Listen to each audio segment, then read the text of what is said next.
Angel here, babyearpiercing.com. Just coming at you with some talk about jewelry used for ear piercing. What is the best jewelry earrings for my baby? So here, another addition to the series. I have some threaded jewelry, or people will call it screw on or screw back jewelry. There can be different backs on the jewelry. They can be the standard, free kind of open. It will go on as tight as you want, which could be a danger.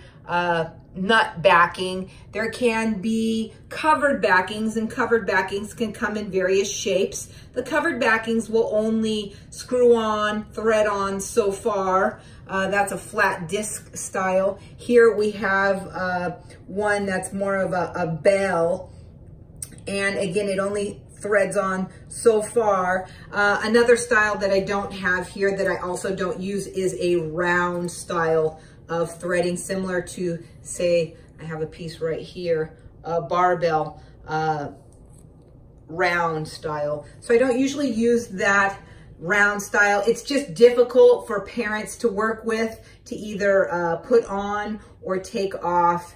And it's all about safety here. So I need parents and individuals to be able to install their jewelry and remove it. I'm gonna get into some sizes here. These are some standard, they're not set yet, just showing you the post, some standard settings and lengths that I use in here in the 20 gauge length.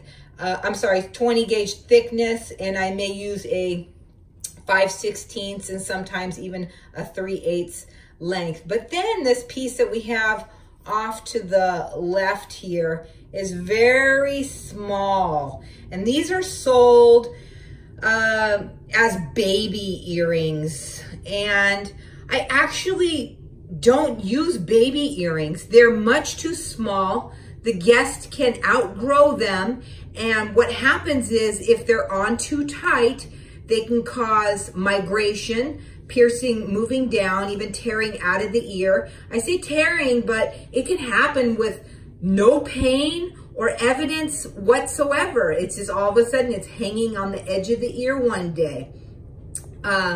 Also, with the short style, you can't clean the piercing.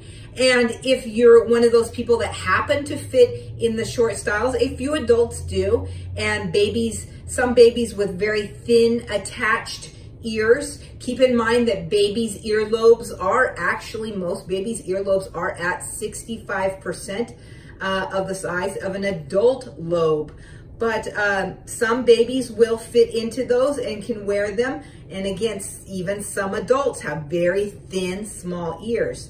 But otherwise, I just find no use. You know, the standard style can always be custom fitted, trimmed and filed down, and even left a little longer. So you have that range of motion there where you can clean the piercing. There's room for a piercing to swell. You shouldn't notice swelling, but keep in mind that ear piercings can take 1 year or longer to completely heal. And sometimes even after that, incident can happen and you have a small swelling issue. If you have a piece that's too small, there's no room there for incident or accident. You may wake up and find that the piercing's embedded inside of the ear. So I hope you find this information helpful, just discussing threaded screw-on jewelry. Let me just hit on this talking about these backs real fast. The backs are usually of carat jewelry, which are a little more exquisite than piercing jewelry, but the backs, when they're threaded, can offer more security. And that is the reason why piercing jewelry does not have carat backings. They'll usually be like a medical grade stainless steel with an overlay, because they can be much too soft for the push-pull style. You'll just misshapen them, disfigure them right away. So anyhow, when putting these on, you have to be careful that you actually don't protrude through the whole earring backing. You could actually pop through, screw the piece on so tight that you pop through the back, and then you've just turned it into kind of a more fancier version of the standard backing nut style, okay? And then same thing with these backings, you could push them on too tight. So a little caution there. Again, I hope you find this information helpful. BabyEarPiercing.com. And my name is Angel, DEH registered safe body art practitioner, OSHA general industry outreach provider, bloodborne pathogens, compliancy and safety seminars.